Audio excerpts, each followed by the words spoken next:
तत्परं पर्यय विद्महे ज्ञानलिङ्गेश्वराय धीमहि तन्नो गुरुः प्रचोदयात्। ॐ योगमहर्षि डॉक्टर स्वामी गीतानंद गिरि गुरु महाराज की जय। Namaste, Swagatam, Vanakkam.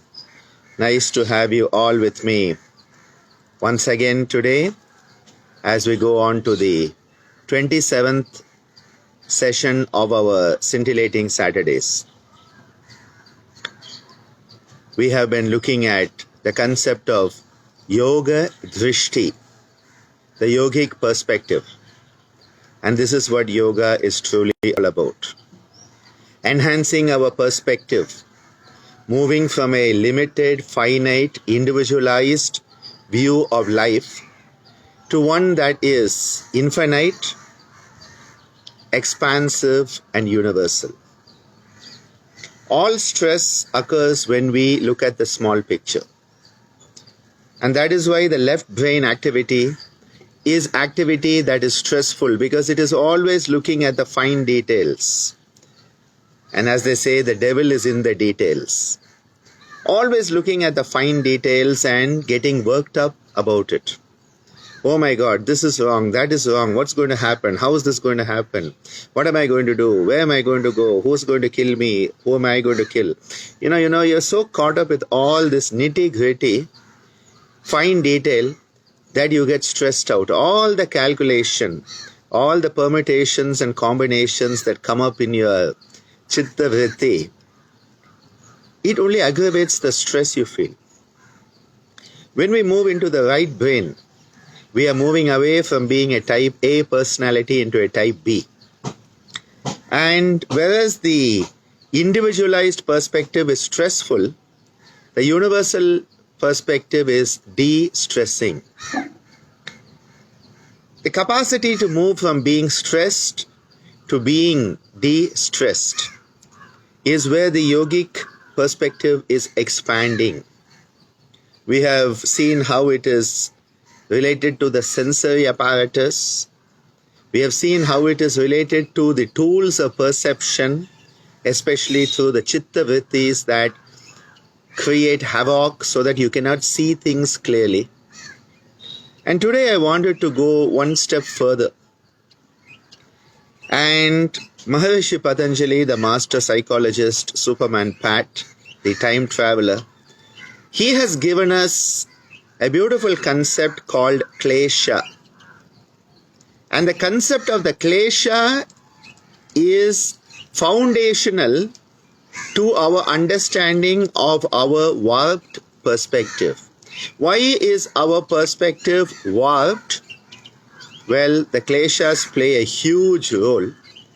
And the kleshas are the root of all karma.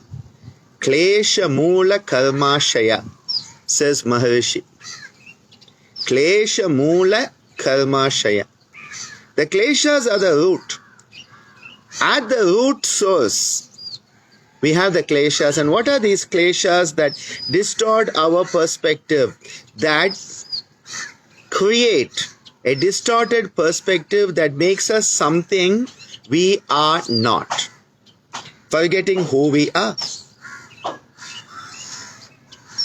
The kleshas are often also described as coloring. They color your perspective.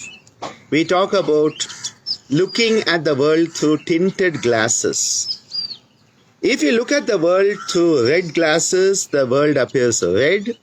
If you look at the world through green glasses, it appears green. Pink glasses, pink. And magenta, add whatever color you like. And that's the perspective you bring to life. So the kleshas are often described as coloring because they color. Coloring means a distortion. Because the pure perspective is colorless. Varna is color. It is beyond the varna. Nirvarna. It is avarna. It is uncolored. Because the pure consciousness, Purusha, of the highest Paramatma, that pure consciousness has no limitations. It has no likes and dislikes. It has no prejudices and preconceived notions. And it is perceiving everything as the universe perceives it, which is the absolute pure reality, unblemished reality, which is what Sat is. So the highest Sat is the unblemished reality that is perceived by Purusha or the Paramatma. Now, as we come away from that state of oneness, as the drop comes out of the ocean, as a sense of separatedness comes into being, we develop temporary amnesia. Temporary amnesia is developed and we forget who we are. There is the story of Narada, who thinks he is the great Bhakta, the great devotee of Lord Narayana, Vishnu, because he is always singing Hari Narayana Govinda, Jaya Narayana Govinda, Hari Narayana Govinda, Jaya Narayana Govinda, Hari Narayana Govinda, Jaya Narayana Govinda, Hari Narayana Govinda, Jaya Narayana Govinda, Govindam Bhaja Gopalam, Govindam Bhaja Gopalam, Govindam Bhaja Gopalam, Govindam Bhaja Gopalam. He's always singing the praises of the Lord. And he says, I am so wonderful, such a wonderful devotee. And he tells God, he says, you should be happy you have a devotee like me, who's constantly, eternally thinking of you. And Lord Vishnu says, this guy needs an egodectomy. Huh? You know, sometimes in our bhakti, in our devotion, the ego comes in and we say, oh, how devoted I am. It's like when you think how yogic I am or how spiritually evolved I am. Pride comes before fall. And Vishnu says this guy needs an egodectomy. That's what the guru has to do. A true guru will never shy away from egodectomies in their students. And Swamiji was one such guru. I am a bit nicer, diplomatic version. Just remembering the egodectomies he used to do, oh my God, without anesthesia. So Vishnu asks Narada, he says, Narada, can you get me some water? I'm thirsty. And Narada goes down to earth. He sees a beautiful well and all the beautiful girls are taking water out of the well, the old Indian style, with a rope tied to the pot. And you put the pot in and then you pull it up. And Narada goes there. He's going to get water for Vishnu. The purpose of Narada coming onto earth at that point of time is to get water for God. To get water for God, and he forgets God. He forgets his purpose. I told you, temporary amnesia. And he falls in love with one of the beautiful girls, which happens to all men. The moment they see beauty, blood stops going to the brain because it's busy going to other parts of the anatomy. And he starts running after this girl, follows her back home and asks her father, can I marry your daughter? The father looks at Narada. He is the modern day rock star with, the electrical guitar, but the old tambura that he would be using, or the single stringed instruments that used to be used. And he says, well, cut your hair, throw away that guitar and come help me on the farm. Narada starts helping his father-in-law. He gets married to the daughter. They have children. The father-in-law dies. He takes over the farm. He makes a great, prosperous farm. And all is going well till one day there's a huge storm and a huge flood. and everything is washed away. All his possessions, his houses, his farmland, the animals, his wife, his kids, the pots and pans, and everything is flooding by him in the waters. And Narada is like, oh my God, I'm losing everything that I own. And he's, oh God, Narayana, save me. And finally he remembers God after all those years. Narayana, save me. And suddenly he hears a booming voice from the heavens. Narada, where's my water? And suddenly everything disappears. And he is standing in front of Lord Vishnu. And Vishnu says, Narada, where's my water? It's a beautiful story of Indian culture. How we forget the person who sent us here. We forget who we are. We forget why we are here. And because of the temporary amnesia, we get stuck into the Maya, which is all my, all the me, mine, my, mine and me becomes the Maya. And we get stuck into it, believing it to be the real and forgetting the purpose. A very beautiful story. Similarly, we as that highest consciousness, we are that highest consciousness and we forget it. That is avidya. Avidya is the root klesha.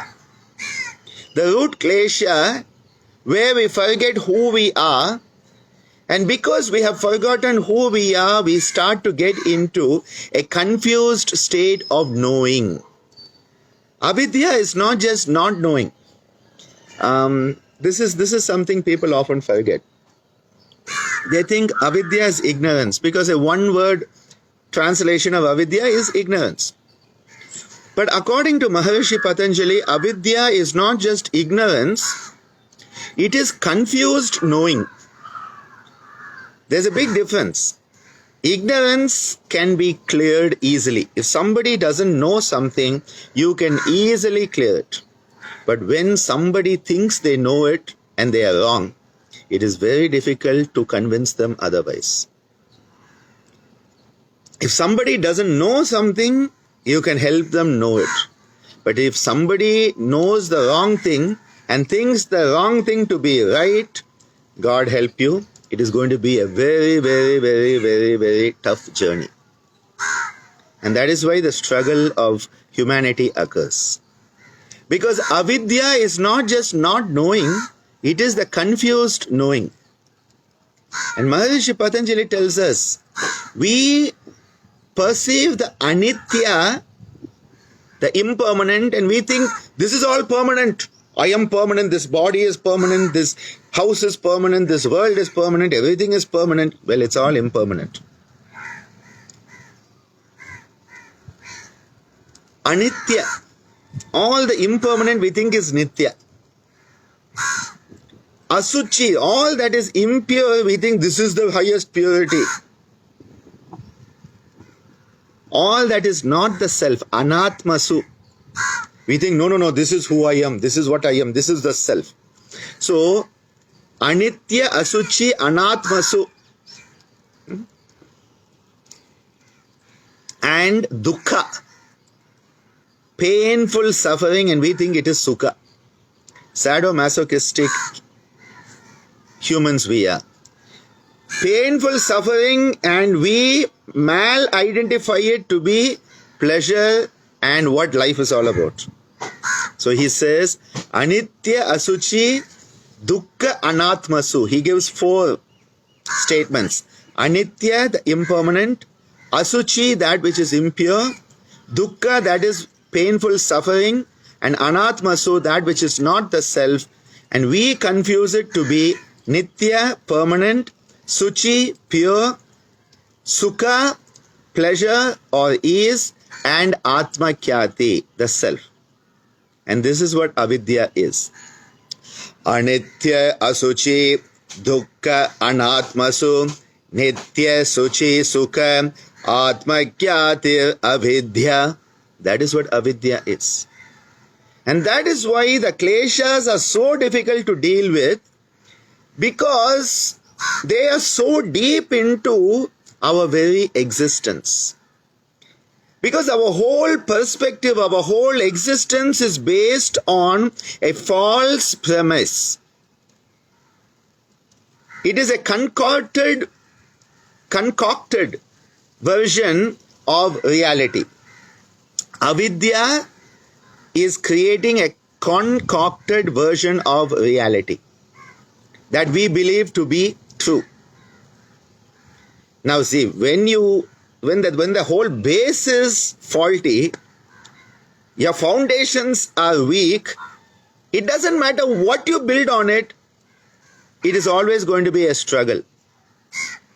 The avidya klesha is the root. Avidya kshetram, Patanjali says, the field is avidya. The field is avidya, in which all the other kleshas then sprout and grow. Because when you have confused knowing, I'm trying to create a new concept in your mind. It is not ignorance. It is confused knowing. And there's a lot of that in the world today. Lot of confused knowing, and people will kill each other for that confused knowing. That perspective that is so warped, and yet they believe it to be the truth. You're seeing it all over the world.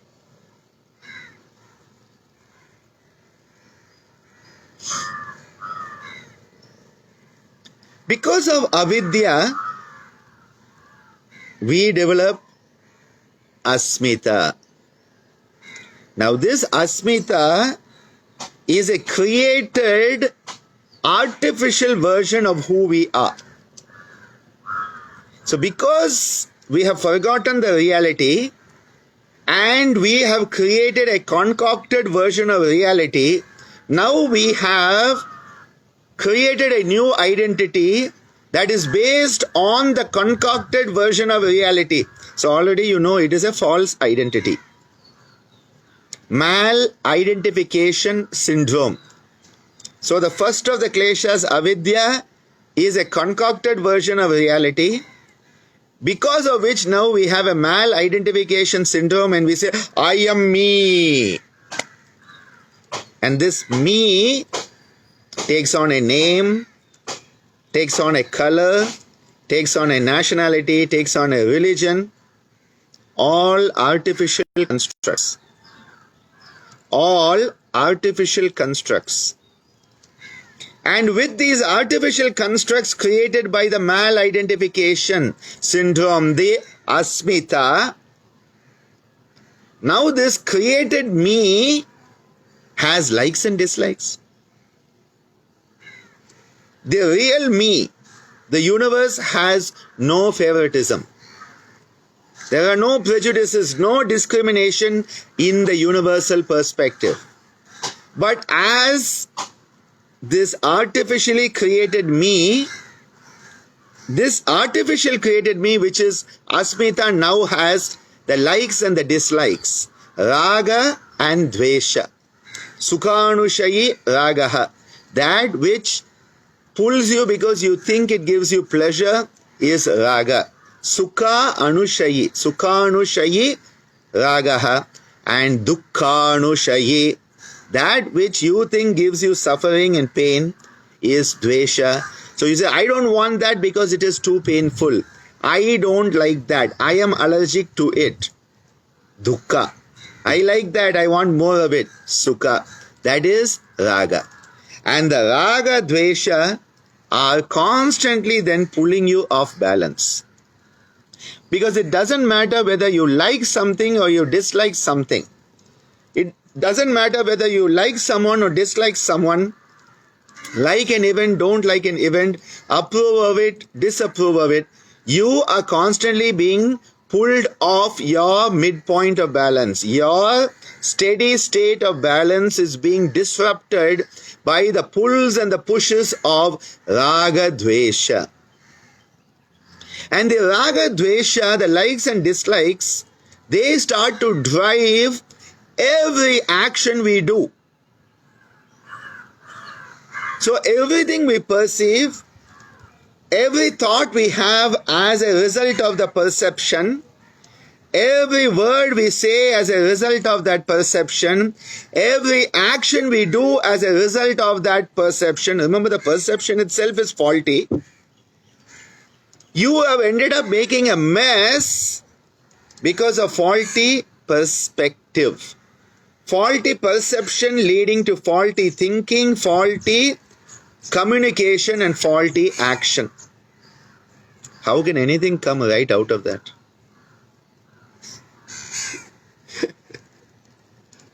What a mess this is. And that is why Patanjali reminds us, Maharishi Patanjali, Superman Pat, he reminds us again and again that until and unless you address the kleshas and eradicate, klesha tanukarana, the kleshas have to be attenuated and dealt with. Otherwise, you will not manage anything else. Because they are driving you from within. Avidya, asmita, raga, dvesha. Now the last one. Abhinivesha, the survival instinct. Where does it come from? It is the survival of the artificial construct. You have an artificial construct that has created a mal-identification syndrome that has likes and dislikes, and now you want this to survive at any cost. Abhinivesha. These kleshas are the distorters of our perspective, because you cannot perceive anything clearly at all. Crystal clear perception cannot exist as long as the kleshas exist. And this is why the Kriya Yoga of Maharishi Patanjali, Tapas Swadhyaya Ishvara Pranidhanani Kriya Yoga. Tapa, Swadhyaya, Ishvara Pranidhana. These three are Kriya Yoga, the yoga of self-purification. To eradicate the kleshas, to come out of the clutches of the kleshas and perceive the universe as it is. Not this distorted, warped perspective that triggers the stress reaction. My perspective has to exist, says Abhinivesha. Who is the my? The Asmita. Why does it have to exist? Because I like it. Your perspective must be destroyed because it is yours, which is not mine. Dichotomy, duality, threat perception, and I dislike your perspective, so it must not exist, and hence Abhinivesha leads to the stress reaction that says, I will not be safe, my perspective will never exist if yours does, and I better destroy you and your perspective because you are a threat to me. And now you have dug yourself so deep down that rabbit hole, there's no escape. All lifelines are very, very difficult at that time.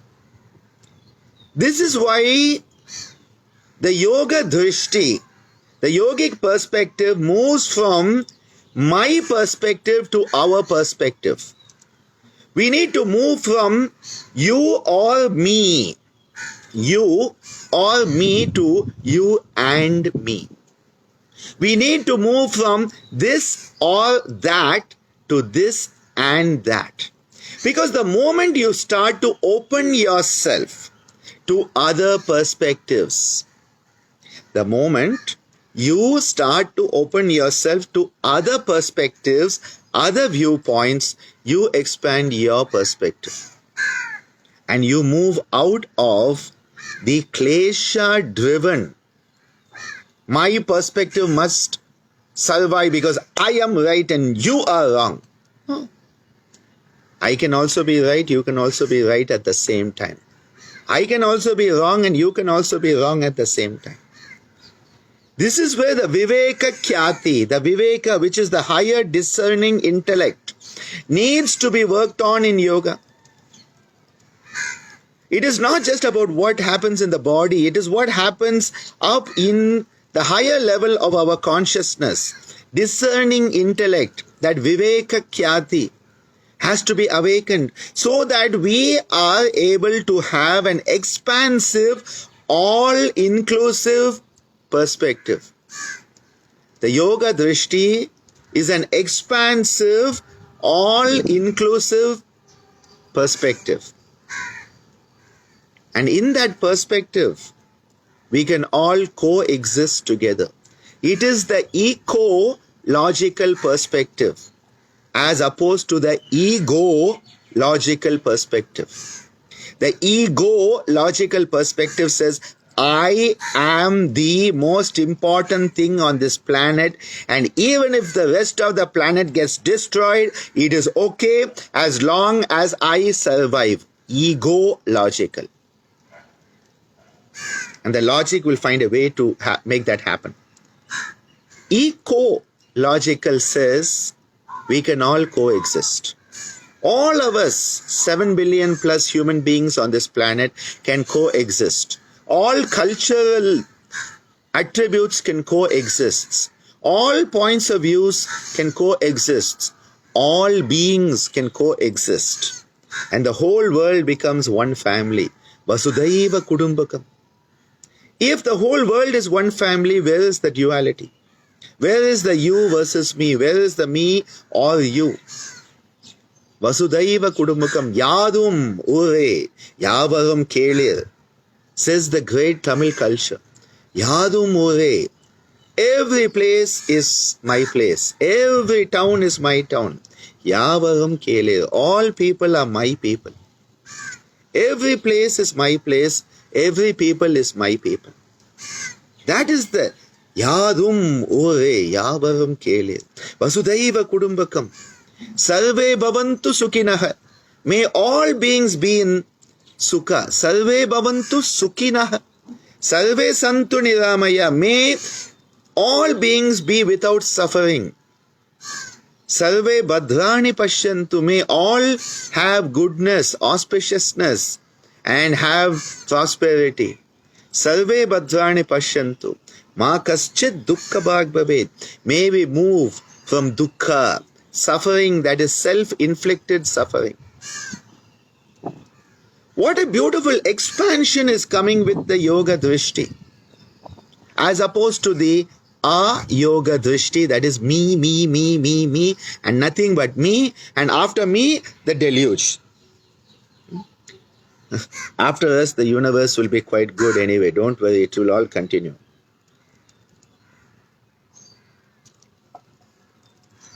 It will just be another form, okay? Energy is neither created nor destroyed. It just changes form. And when we realize that, you realize that everything is permanent in the energy sense, in the cosmic sense. And we are just on a stage, as Shakespeare says, just stuttering our parts and walking across the stage, playing our part, and then when it's time up, we get off the stage. And yet, the attachments that come from a warped perspective, the stress reactions that come from a warped perspective. And that is why the Yoga Drishti says, go above this. Transcend. Yoga is all about transcendence. Transcend the chitta vrittis. Transcend the kleshas. Go above the kleshas. Transcend the gunas. All the processes in yoga are of transcending. Transcendence is where yoga occurs, because you are transcending a limited perspective of the chitta vritti, the klesha and the guna. And suddenly you see the world's a much different place. I always tell a story of a trip to Berlin. And after a beautiful 2-week stay in Berlin with my Geetananda family there, I was driven to the airport by Lata and Simo and taking off, and that day in Berlin it was so damp, foggy, smoggy, and we got to the airport and it was so dense smog. I was wondering how the pilots could ever take off, because you couldn't see the tip of your nose. let alone the runway. You couldn't see the tip of your nose. That was the type of fogginess and darkness and dampness that was there that day in Berlin, and it really, really, really depressing. We got into the airplane, and the airplane ran down the runway, took off, and after a few minutes, the airplane went up through the clouds, and suddenly you went above the clouds, and the beautiful bright sun, just like the sun here. The beautiful bright sun was shining on the world. Clear blue sky, sun, warm. All we had done was gone up. The same place down at the bottom is damp, depressing, cannot see anything, and you go up. You transcend it, and above the clouds, suddenly the world is such a big, amazing place. What a beautiful place. The yoga drishti is like that. As long as you are caught down in your spinal cord reflexes, as long as you allow the chitta vrittis and the kleshas to run your life, as long as the survival instinct and me perspective runs your life, it is going to be this madhouse where every moment is a moment of potential insanity. And then you decide to grow up. You decide to finally grow up. And as you grow up in spirit, as you grow into the spirit, your perspective expands and you realize everything need not be life or death matter. Everything is not the end of the world. And you suddenly realize this too shall pass. And as you grow, you start to see the picture a bit more clearly. The jigsaw puzzle, that is what the yoga drishti is about. Yoga is integration, bringing things together. And with the yoga drishti, suddenly you see how these different pieces of the puzzle of your life start to fit together. Life starts to make a bit more sense. A beautiful perspective of your own life comes in. You start to see how all these different components have come together for you to be the person you are. And you start to see the connectivity, interconnectivity of everything. That is what yoga is about. Connectiveness, interconnectiveness. And that connectedness starts to open up and you realize that everything is connected to everything else, and suddenly you're like, oh my God, how did I not perceive this before? And then you start to respond rather than react to life. A yoga drishti is a drishti of responsiveness. Seeing the bigger picture and saying, okay, fine. This may seem a catastrophe, but it is not. It is a blessing in disguise. You start to see the bigger picture. And when you see the bigger picture, you can act as you must act in that moment. The appropriate thought, word and action will automatically happen. And you start to manifest dharma, which is doing the appropriate thing for the appropriate person at the appropriate time in the appropriate way. And suddenly it manifests. And this is where it is so important that one expands one's perspective into the yoga drishti. The ayoga drishti will never be able to follow dharma. It will only follow adharma, the unrighteousness. It is only a yoga drishti that can perceive what is dharma and follow it. That is why even in the 5 Pandavas, Pancha Pandava, it is Yudhishthira who has the yoga drishti and can see the bigger perspective and know what is dharma. And even he at times gets confused. Whereas the other 4 are constantly locked in reactivity, especially Bhima is constantly in reactive mode. Arjuna also to quite an extent. Yudhishthira is able to see the bigger picture. And that is where placidity, tranquility, samabhava starts to come.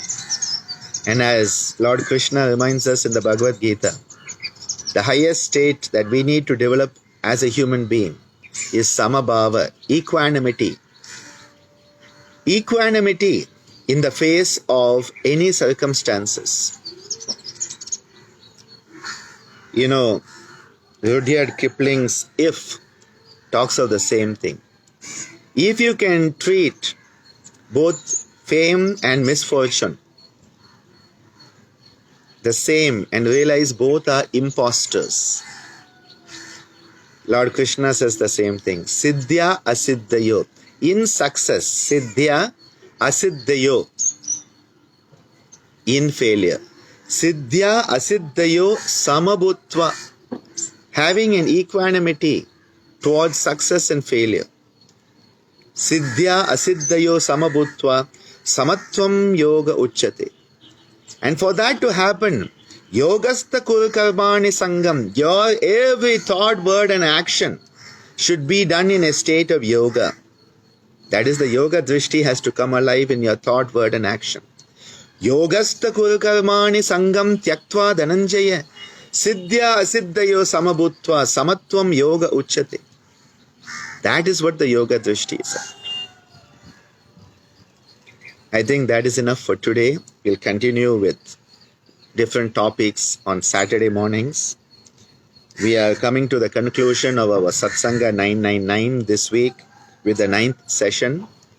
And in February, I'll be offering another round of the Yantra teachings, a beautiful set of teachings that has enabled me to understand interconnectiveness thanks to the teachings of Swami Kanakananda, my father's guru, Swamiji himself, and then through Swami Ananda Kapila and Dr. John Mumford, who passed these teachings on to me and has enabled me, ever since I started understanding Yantra, I could understand this interconnectiveness, the bigger picture, and life starts to make better sense. We offered one session last year, and in February, I'll be offering another session for those of you who missed it.